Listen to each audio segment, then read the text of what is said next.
अभी का नहीं, बहुत प्राचीन स्थान है, जैसे भैरव पहाड़ है और भी उसके आसपास में बौद्ध कालीन भी इसमें अवशेष।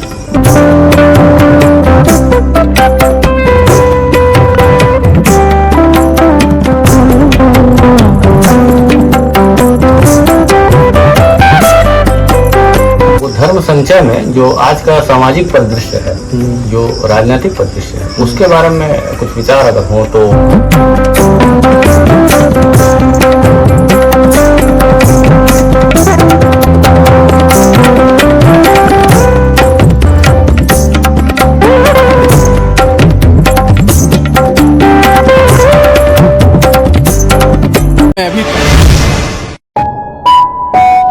छत्तीसगढ़ के जशपुर जिले में आपको एक आश्रम के दर्शन हम करा रहे हैं, जिसको कहा जाता है सोगड़ा आश्रम, और ये जशपुर से 12 किलोमीटर की दूरी पर है।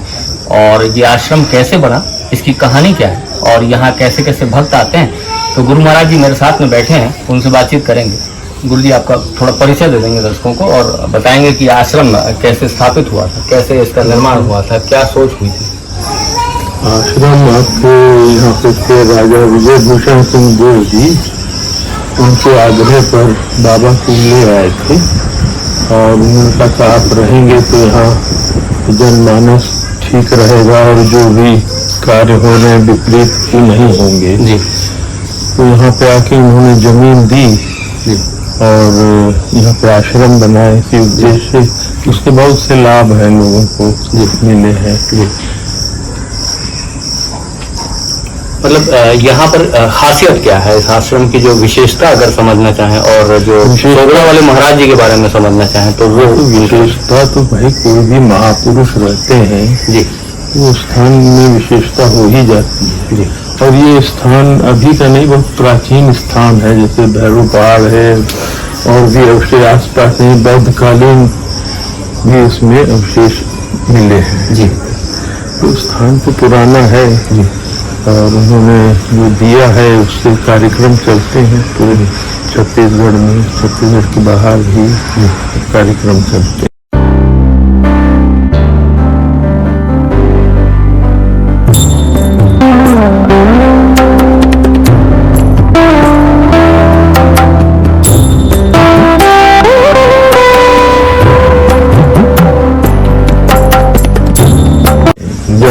माता जी की मूर्ति बहुत सुंदर विराजित है यहाँ, और भी बहुत सारे देवी देवताओं की मूर्तियां विराजित की गई हैं। तो क्या वो स्वयंभू निकली थी या उन्हें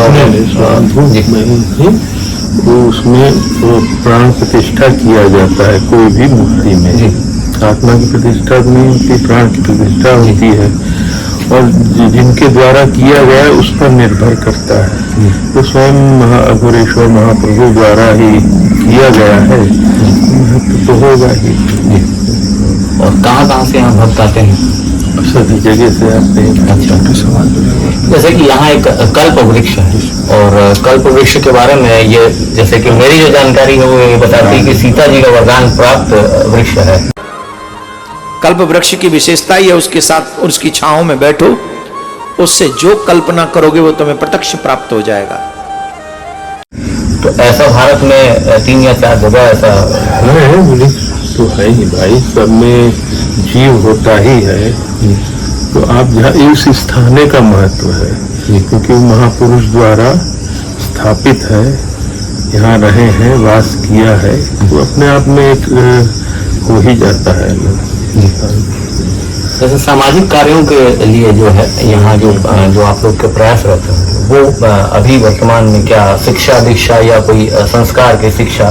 संस्कार तो जरूरी है, बिना संस्कार के कुछ परेशानियां बढ़ जाती हैं लोगों के आपस में, तो संस्कार देना तो बहुत आवश्यक है, वो मिलता ही है।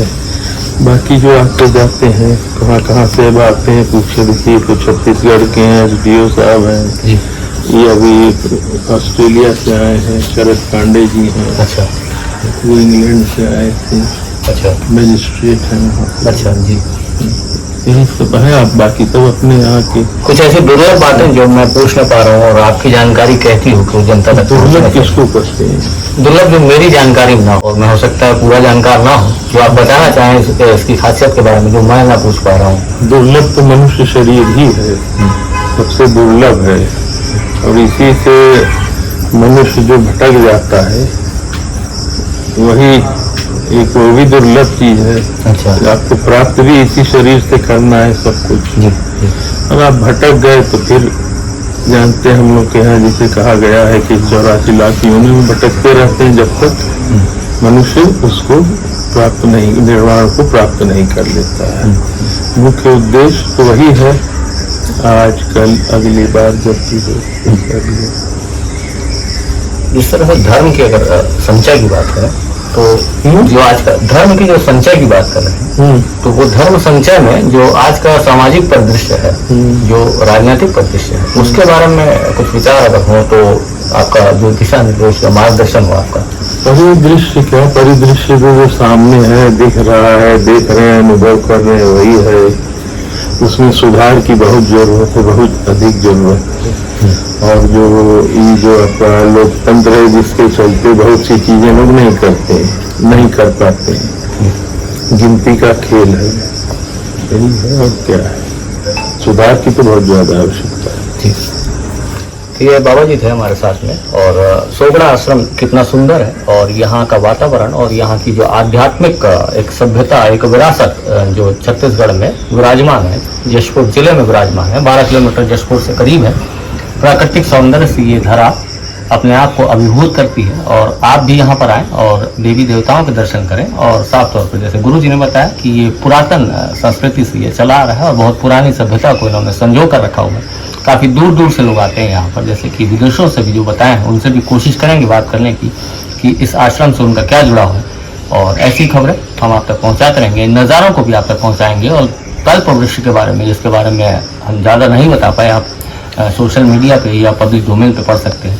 कल्प वृक्ष का यहाँ पर एक वृक्ष है जो बहुत नज़ारा आपको दिखाएंगे हम आपको, और मंदिर के जो भव्य नज़ारे हैं वो भी आप तक पहुँचाएंगे। देखिए सोगड़ा आश्रम जहाँ की हमने अभी विशेषता बताई, गुरु जी से बात भी कराई आपकी, और इन नज़ारों को भी आप तक पहुँचा रहे हैं। हमारी कोशिश ये है कि यहाँ इस देश के रहने वाले यहाँ इस आश्रम से जुड़े हुए हैं और विदेशों में भी जो 7 समुंदर पार जाकर जाएंगे। देखिए सोगड़ा आश्रम जहाँ की हमने अभी विशेषता बताई, गुरु जी से बात भी कराई आपकी, और इन नज़ारों को भी आप तक पहुँचा रहे हैं। हमारी कोशिश ये है कि यहाँ इस देश के रहने वाले यहाँ इस आश्रम से जुड़े हुए हैं और विदेशों में भी जो 7 समुंदर पार जाकर रह रहे हैं, उनका भी जुड़ाव इस आश्रम के प्रति है। मेरे साथ में एक भाई साहब खड़े हैं। भाई साहब अपना परिचय दीजिएगा और बताइएगा कि इस आश्रम से जुड़ने के पीछे आपके जो मन मस्तिष्क है वो क्या कह गया, जो इतनी दूर से आप यहाँ तक चल कर आते हैं। जी, मेरा नाम शरद पांडे है और मैं आश्रम से करीब 27 साल से जुड़ा हुआ हूँ। और आश्रम में ये अध्यात्म और संस्कृति कैसे है, क्या है हमारे भारत, उस सब के बारे में और स्वयं को जानने के बारे में प्रेरित करता है। तो वही एक प्रेरणा है कि स्वयं को जान सके, समझ सके। और जैसा अभी गुरु जी बोल रहे थे कि 84,000 करोड़ की दुनिया होती हैं और ये मानव शरीर ही दुर्लभ है। तो ये दुर्लभ शरीर से ही हम कैसे उस परम को जान सके, यही एक सबकी एक जिज्ञासा है और जानने में सजग है। तो यही एक इससे एक बहुत बड़ी प्रेरणा मिलती रहती है। यही जैसे सवाल है, कई लोग हैं जो चमत्कार देख कर आते हैं, कई लोग आध्यात्म से जुड़ना चाहते हैं, उसमें कुछ गुरु दीक्षा होती है, कई लोग प्राकृतिक वातावरण में एक ऐसी जगह देखते हैं जहाँ पर मन की शांति मिल जाए। तो आपके मन में क्या विचार आते थे जब यहाँ से जुड़ने के पीछे यही आश्रम क्यों और यही गुरु जी या यहाँ की ही सभ्यता संस्कृति क्यों? हमें लगा जैसे आपने भी अभी बोला, आप जैसे आए कि यहाँ की शांति देख के आपको एक अलग एक स्वयं में एक प्रेरणा मिल रही है। तो वो चीज़ सभी प्राणियों में ही वैसी है कि भाई आपको शांति जो मिल रही है, उस शांति से आप स्वयं को जानने की कोशिश हो रही है। तो ये चीज़ें हैं। और तो दुनिया में बहुत सारी चीज़ें होती रहती हैं, लेकिन स्वयं में आपको क्या अच्छा लग रहा है, शांति मिल रही है, तो वही परम सत्य है। अच्छा, कई दशकों से आप जैसे जुड़े हैं, यहाँ के बारे में कुछ विशेष बात बताएं जो मतलब जैसे यहाँ कोई सालाना कोई आयोजन होते होंगे या फिर कोई भक्तिमय कोई कार्यक्रम होते होंगे या फिर दीक्षा शिक्षा की कोई परंपरा या परिपाटी होती होगी, उस बारे में अगर आप बता पाएँ।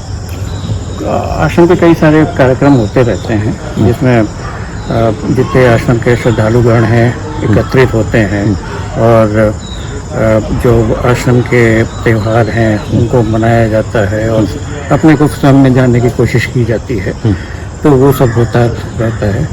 और आप भी जुड़िए और समझिए, आपको भी मालूम चलेगा। आपने अपना अनुभव खुद ही बताया कि यहाँ पे आने के बाद में आपको बड़ी शांति का अनुभव हुआ, तो वही एक प्रेरणा है। ऐसे तो आदमी कई सारी चीज़ों में फंसा हुआ है ज़िंदगी में, लेकिन शांति जहाँ मिलती है उसी में आदमी खुश रहता है। एक अंतिम सवाल है, जब इन जैसी दुर्लभ जगहों को बहुत मतलब दूर होती हैं और बहुत से लोगों को नहीं मालूम होता है, हम भी मैं दूसरी बार आ रहा हूँ और बहुत अच्छा। पहले के समय में एक बार आ चुका था, लेकिन अब जशपुर में हमारे कुछ रिलेटिव रहते हैं तो उनके कारण यहाँ जब भी आते हैं तो यहाँ आ जाते हैं, तो उनके पास भी बहुत समय के बाद आए हैं। तो ऐसी जगहों की तलाश, शांति की तलाश और आध्यात्म की तलाश, ये कितना लंबा सफ़र है, इसको कितना लंबे चरणों में और कितने उसके लिए धैर्य कितना होना चाहिए, क्योंकि आप लंबे समय से जुड़े हुए हैं इस आध्यात्म संस्कृति वगैरह से और जो सीखते हैं काफ़ी कुछ। अब ये आपके स्वयं के ऊपर निर्भर करता है, आपके धैर्य के ऊपर डिपेंड करता है, आपकी प्रेरणा कैसी है, आपकी चेतना कैसी है। जैसी चेतना वैसे रास्ता आप ढूंढते हैं।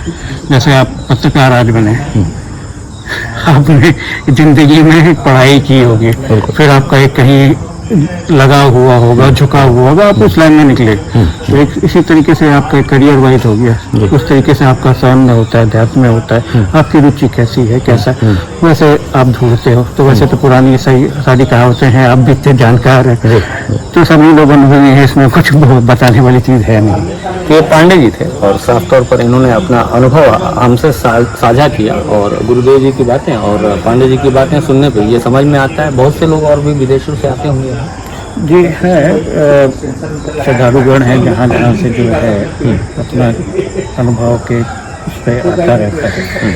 और जैसे बताया कि महापुरुषों की धरती है जो स्थापित है, ये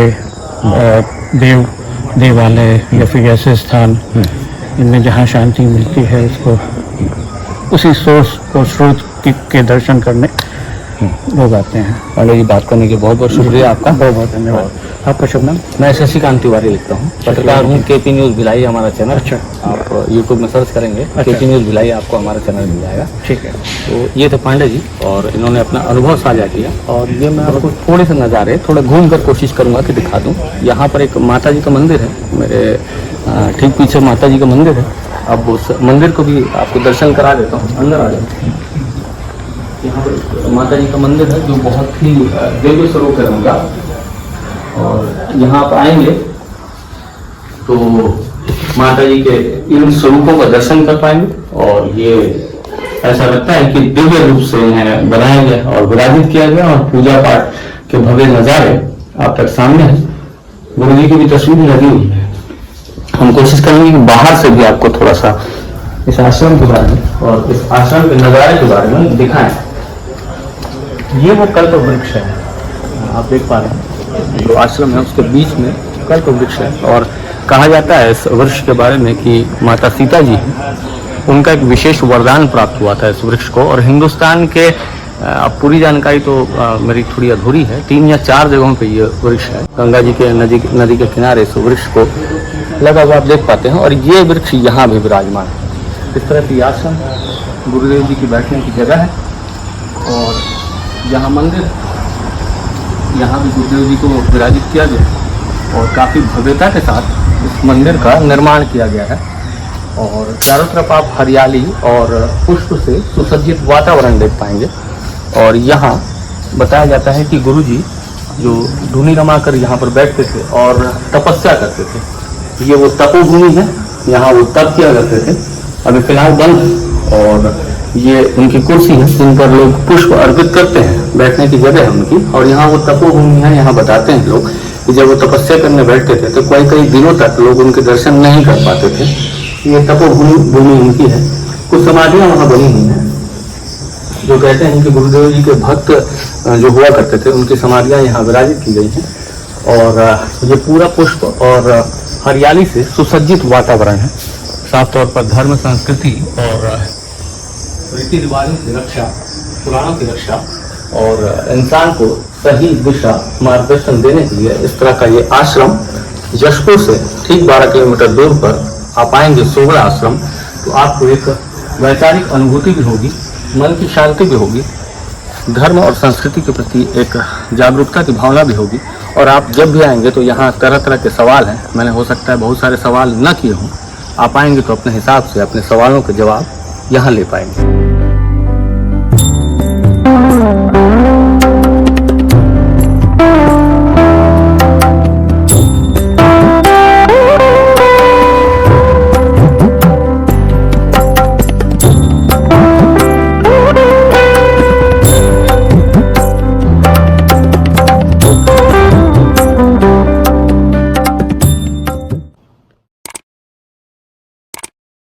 न्यू वीडियोस के अपडेट पाने के लिए सब्सक्राइब करें केपी न्यूज को और बेल आइकन को दबाएं।